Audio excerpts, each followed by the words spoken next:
એલા હવારનો આટા મારું છું, આ પેટમાં ક્યારનો ડહયો સીડ્યો છે. તો મુરઘો મળે ને તો બધી વરાળ કાઢી નાખો. આ છે કોક લે.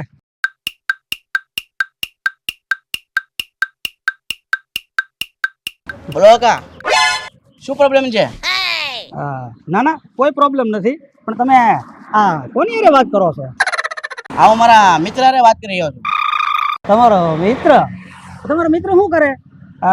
સુરતમાં રહે, અમદાવાદમાં રહે કે પછી મુંબઈ રહે? સુરતમાં. સુરતમાં રહે તો સુરતમાં હીરા ગહે કે પછી ટેક્સટાઇલ નું કરે? બેમાંથી એકે નહીં.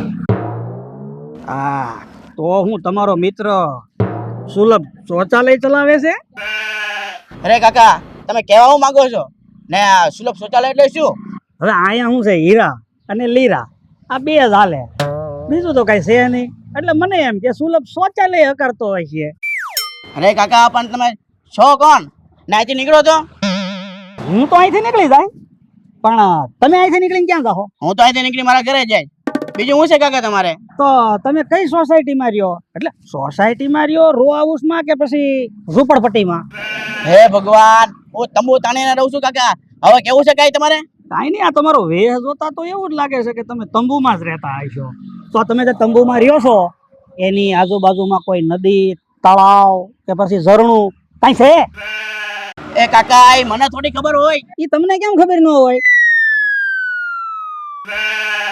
હે કાકા, એ બધી ઉપરવાળાને ખબર હોય.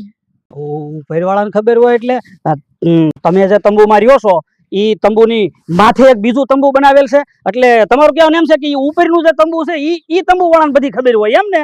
હે કાકા, મારી ભૂલ થઈ ગઈ, મને માફ કરો. હે કાકા, મને માફ કરો, તમે બીજાને પંચાયત કરો. અરે પણ મારી વાત તો સાંભળો ભાઈ. અલા પણ એક વખત વાહે તો જો ગયો ગોળાઈ દે આમ. કાઈ નહીં, પેટનો ડહયો બધો નીકળી ગયો.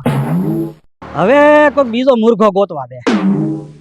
મને ગોતું સામે કોક બેઠો છે, જવા દે.